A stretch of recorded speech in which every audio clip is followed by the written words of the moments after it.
Hey everybody, give it a few minutes here for people to pop in.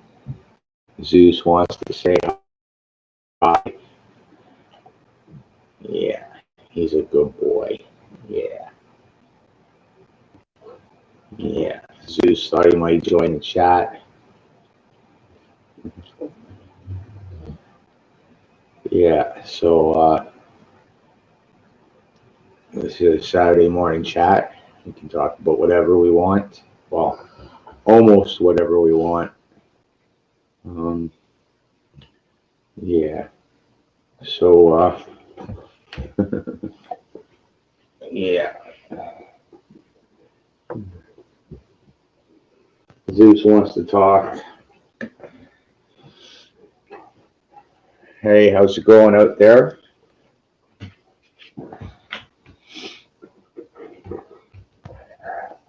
Yeah, so I got myself some new chickens the other night.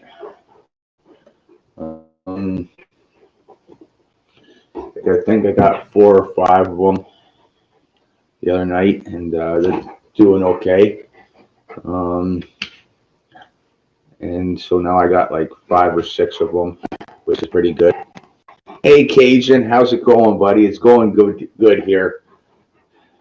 Got the hyper dog. He wants to say hi too. Um, yeah, I got myself some new chickens. Now I got like 5 or 6 of them. Got them the other night off of a farmer up the road. Um,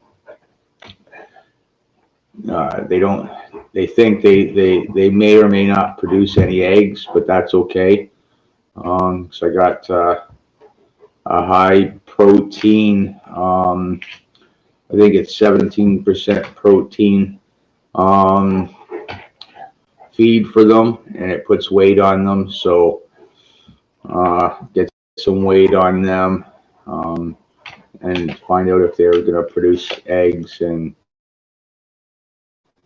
if they don't, then um,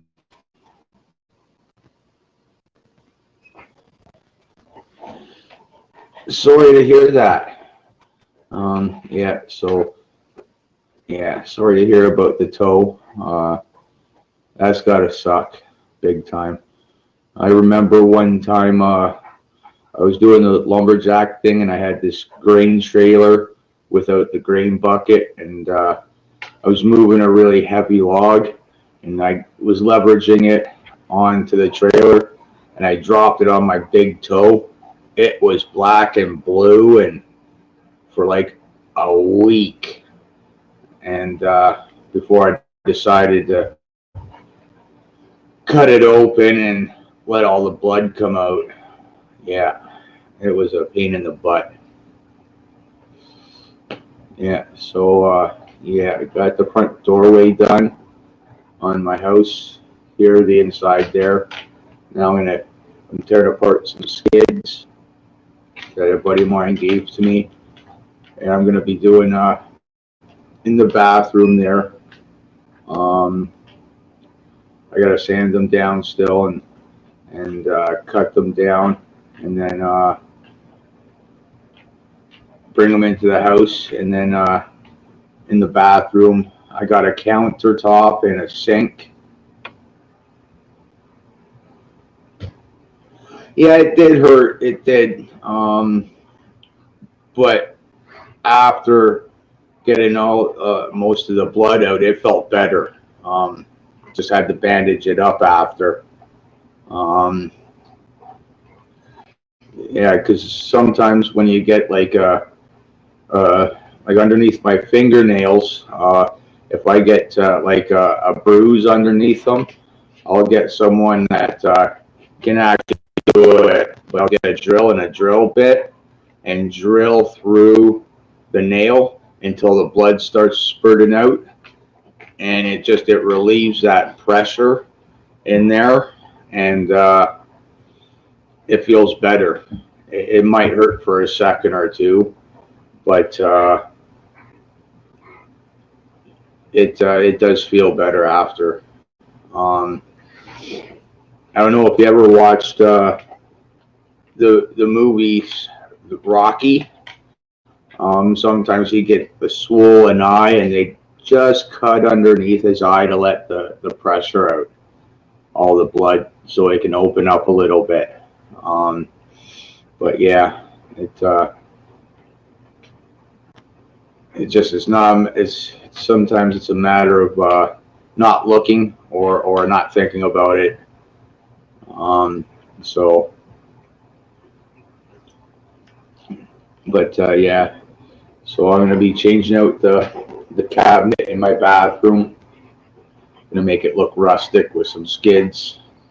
I don't know if you can notice behind me, those are skids there. Like I cut them into bricks, size pieces, and I'm gonna be doing that. I got that by the window in the bathroom there. And then I'm gonna be making them longer though, like so that they look kind of like flagstone almost. And then build a brand new cabinet to go underneath the counter and the sink in the washroom. That's the next thing to do.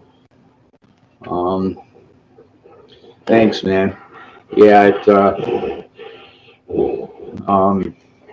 it was easy to do. It's just a matter the pain in the butt part of it was making certain cuts. So because the windows they go in a bit, they go in about 8 inches or so, and to make the pieces go like that, I had to 45 them, and they're curved at the top, so the cuts were a pain in the butt. But it got done. And the sanding of them all was time consuming, but yeah, it got done. And so yeah, this is an old church from like 1880. So I'm trying to, buddy that bought this place, he bought it for like $119,000 and turned around and sold it to me for 400 grand. About 10 years later, everybody thought they were gonna tear it down, and but he fixed it up, brand new electrical, sub pump in the basement, and brand new framing inside of the house, brand new drywall, brand new plugs, light switches, lights, everything. The guy spent a lot of money on the place to get it all done. So yeah, took a lot of work for him, but I'm trying to get it so that it's rustic on the inside. So I like the rustic look. I like the wood. So my dog wants to be a part of this live stream. So very playful. Sometimes it's annoying. Okay, go lie down, Zeus. Go lie down. Go lie down. Go lie down. Stop it. There. Stop, Zeus. All right, what else can I say? Yeah, the gardens are going door. They're done. It's been averaging about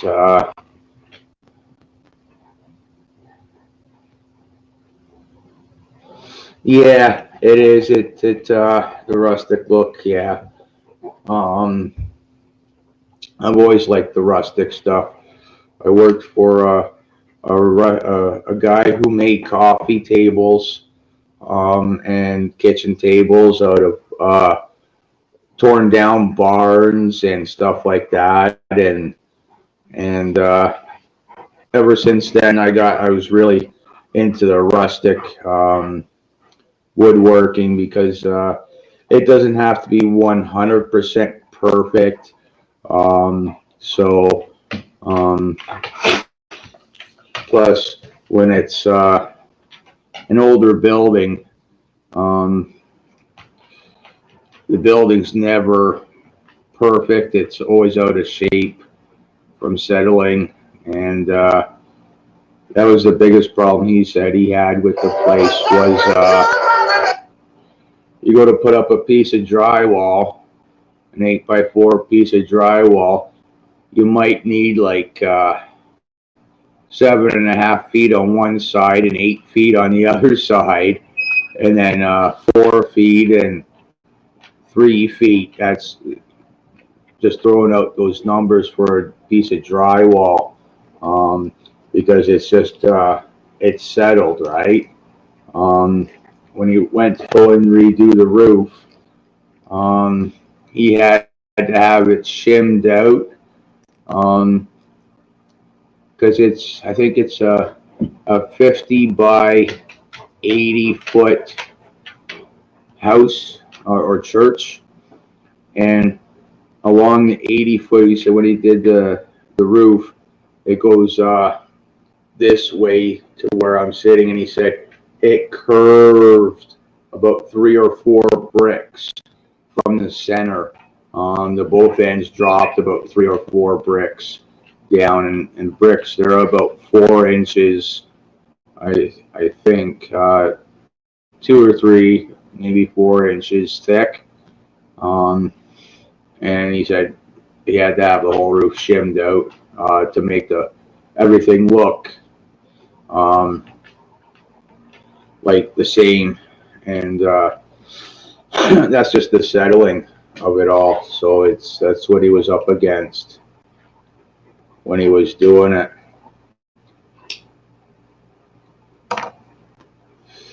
Yeah. And the next place I work on after that is the closet, getting some more skids and tearing them down, and so I got a walking closet.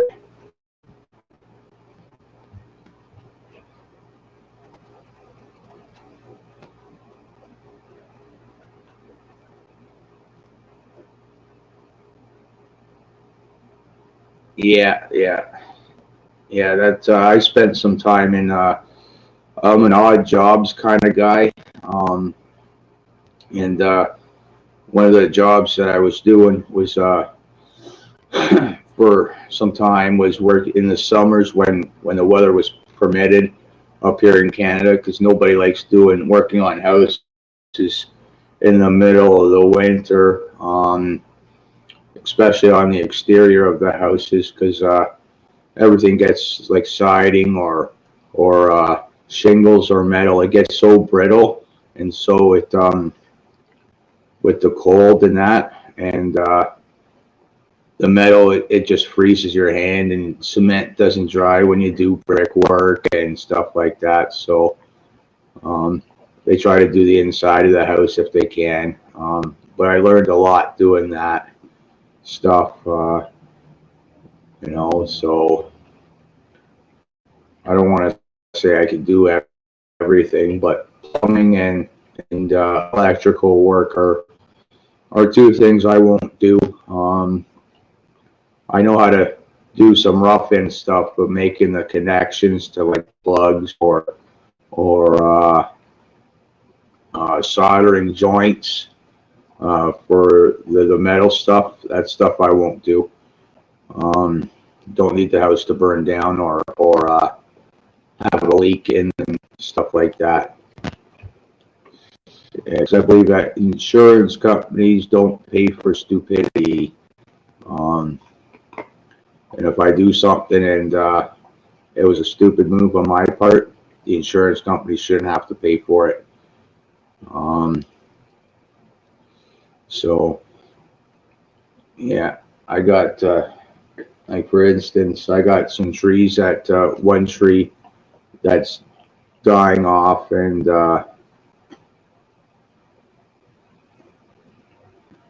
yeah, it does. When you can do stuff, it saves the money, because the labor alone, right? Like usually up here in Canada, they say to have a nice room, whether it's a bathroom or a full, like a family room or a bedroom, you can spend to have a half decent room with proper lighting and electrical work about 10 grand. And I can tell you about a third of that's going to go towards labor, or half of it. And I'd rather do it myself if I can, because I got brick work to do outside on the house eventually. And I've done it before. All it is just doing the cement work, and I can do that. It might take me an entire summer to do, and it's not all the brick. It's just here and there.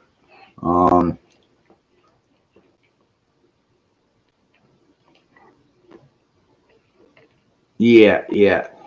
It's trades, right? Like, it's trades when you go to do something, and you're experienced at it, right? I know when I did roofing on a 412 pitch, I could get 10 bucks a bundle to rip it off, and then 15 bucks to put it back on. And it's trades, right? Once you don't know how to do something, it's oh yeah, I'll come and do it, and but it's the insurance, right, on some of it, on what they want to do, because sometimes, if a roof leaks, right, it could damage the entire house, or replace 3 light switches. They didn't properly do it, the house burns down. Yeah, it is. There's been days where, like, it's hard work because the shingles are heavy and stuff like that. But if it's like anywhere from like 15 Celsius to 23 Celsius, it's okay. But once it gets to 25, 30 plus Celsius, and the shingles start melting, we're off. We were off because you start tearing the shingles and stuff like that, and you can't have that. The tar shingles, they heat up. If it's like plus 30 up there, it feels like plus 45. Yeah. But it's good money, though. If it was year round, it's good money. I remember doing some places like in Orangeville, which is about a half an hour away from me. That's where I did a lot of the construction work and stuff and that. And they were putting up, I was in the union with a company because they were in the union, and they did siding, soffit fascia, roofing, and eaves trough. And it'd be, there was subdivisions going and new subdivisions, and you could literally put ladder from one house, like on the roofs, put a ladder out going across 2 houses and walk right across. Some of them you could jump across if you could. That's how close they were. Get 3 or 4 roofs done in one day, between like 4 guys, because there's no shingles to rip off. It's just you put on and that's it. Yeah, I've got a metal roof on my place, and other than maybe checking the screws, because there's been a couple that have come out. Yeah, same here. I remember my parents living in one of those subdivisions when I was really young, and then they moved out to the country when I was 10. And I didn't like the country too much, but I'm like my neighbor's house, like from the side of my house to the side of their house is like maybe 100 feet, and but it's still better than 5 feet apart. The houses. I like the country better. Um, you get a little more freedom. Not as many bylaws. Simple stuff like that. I remember the last place I lived in Grand Valley, and I could have a bonfire pit as big as a 3-seat couch, and you couldn't do that in the city. Um, there's been times where I've taken people's couches. Well, they not taken, but they've given to me because they didn't want it anymore. And I'd throw them onto the bonfire pit and burn them and take the metal out and then save up the metal and take it up to the scrap metal place for money. Same thing with mattresses. Take the springs out and burn the mattresses and take the springs out and save them, and for the metal. Which reminds me, I got a whole bunch of metal to take up to the scrap yard. Sooner or later, I'll get a good penny for it, for all the scrap metal I got.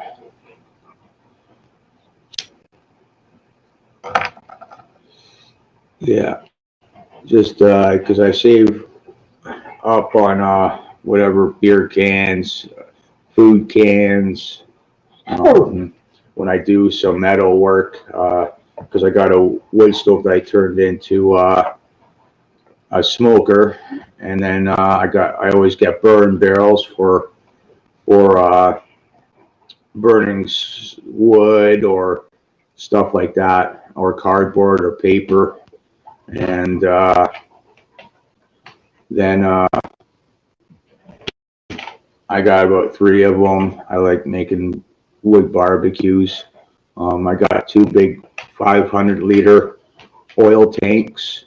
I would turn into like a barbecue oven,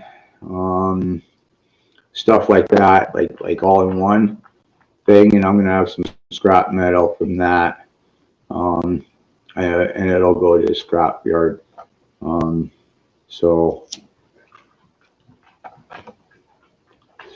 if it pays, right? Like with today, everything going on today, every little bit counts.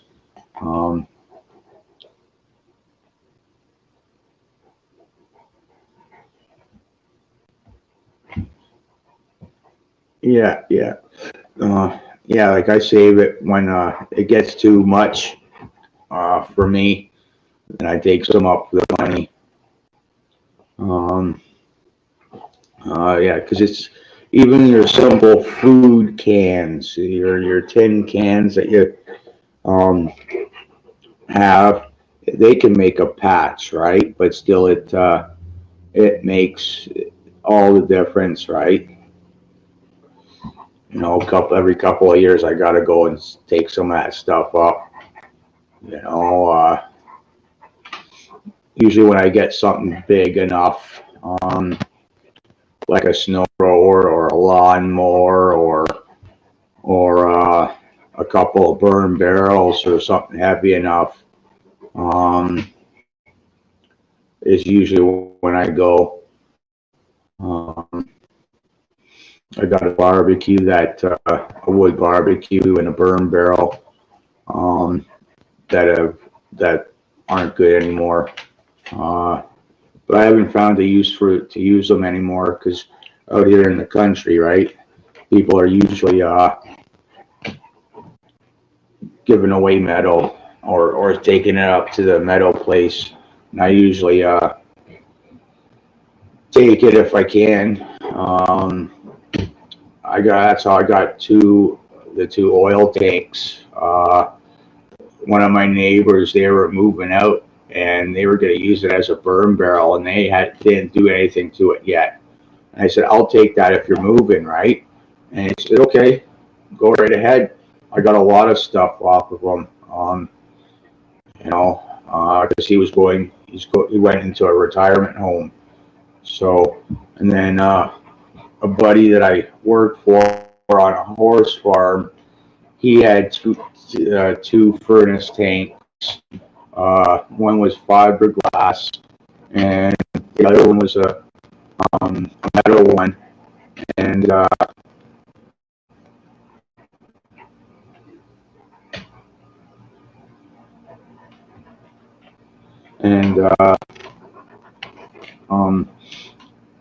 he gave it to me for a day's pay because he could get money out of the both of them.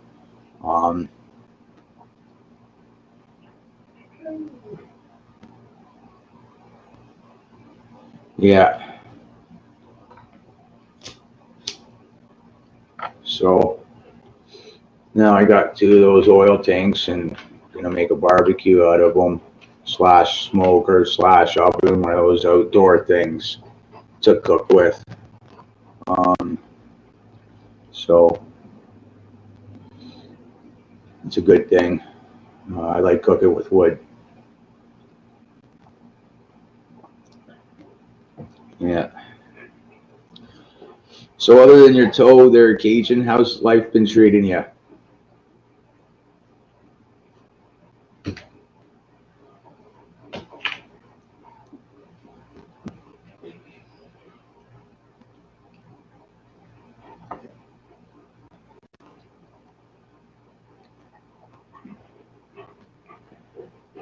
Yeah, I've seen a couple. I think either a video of yours or some. I think you posted some pictures on some broccoli and stuff like that.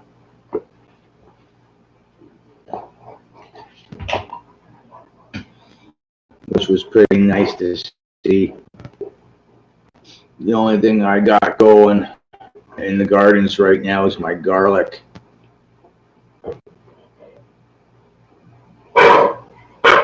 That's good to hear. That's good to hear.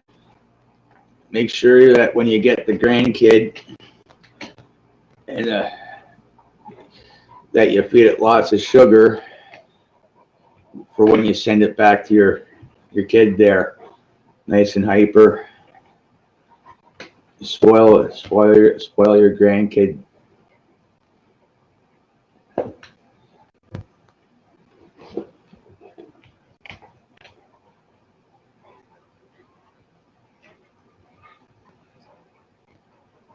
That's nice. That's nice. Yeah,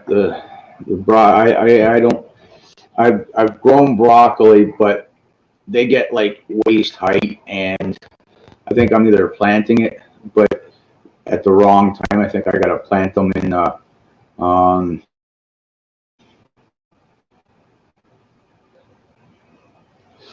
the fall or something to get waist height. So I'm gonna have to do something, do a little more research on when to plant them up here differently. I got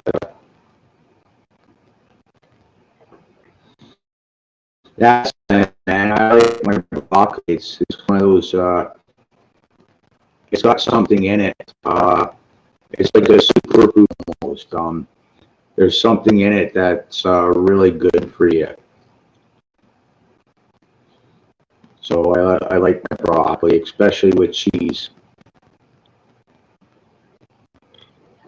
It's the one thing I can say.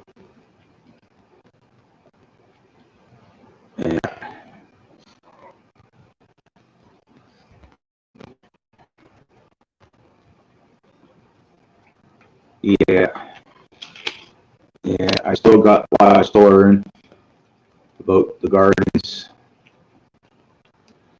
I finished making another big garden bed and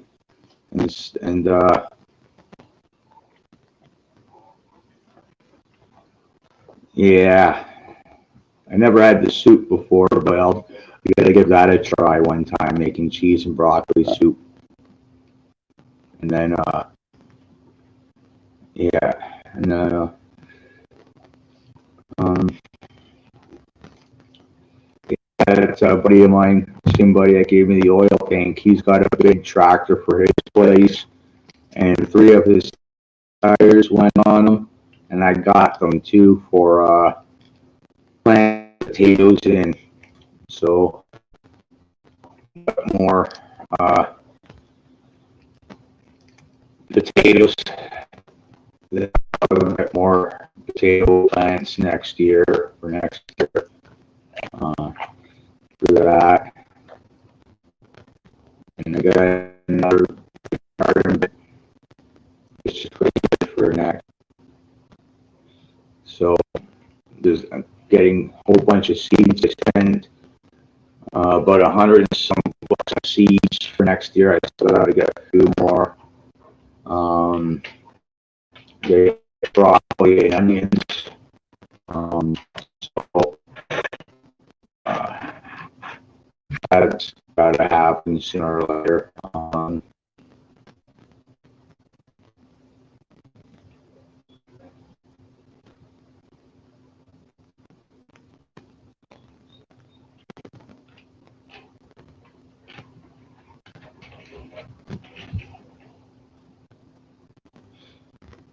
That's cool. That's really cool.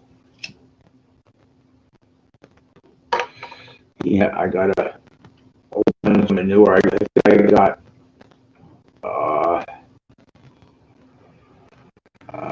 I'd probably say 2, 4, 6, 10 or 12 square yards of horse manure, and I put them in gardens there for next year, and I got a whole bunch of leaves as well. They're in the gardens.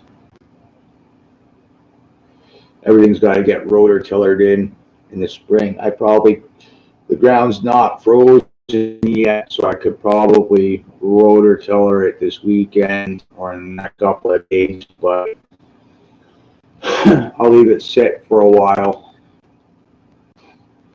for the winter, let the leaf mold go and grow, and let the manure decompose.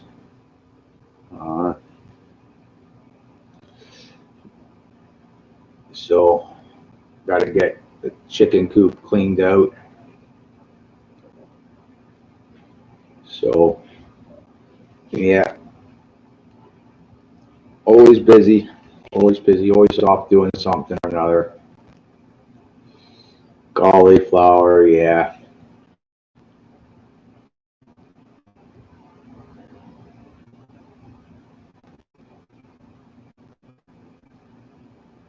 Yeah, yeah, I like to do that. I try to keep it as organic as much as possible, because fertilizer it's gotten expensive. When you can do stuff, like out in the country, yeah, you got a lot of leaves. There's plenty of farms and stuff like that, right? It's just a matter of adding it in. It might be a little more work than adding Miracle-Gro, but still, I believe the more work you put into your gardens, the better they'll be, and the more they'll produce. So, yeah, I've never been afraid of a little bit of work. Um,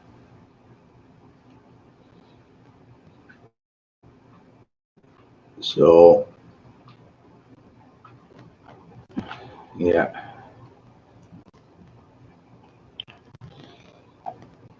I can't wait to see if there's going to be another Shed Wars next year for the Northern Hemisphere. I hope there is, because I learned a lot from Shed Wars and made a few friends. So it was interesting. Learned a little bit about what I was growing and stuff like that. It helped me learn to the companion planting a little bit. So that's interesting to know. Good to know as well. So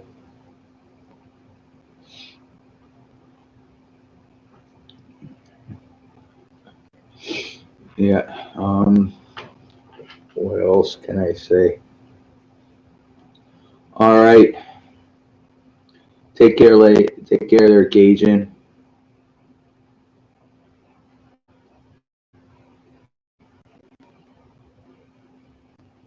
I'll see you soon, for sure. Have a good breakfast. Yeah. So, yeah, I don't know what else to talk about. Kind of running out of thoughts and ideas. Just as the dog settles down and leaves me alone. So I'll see everybody later. Have a good day.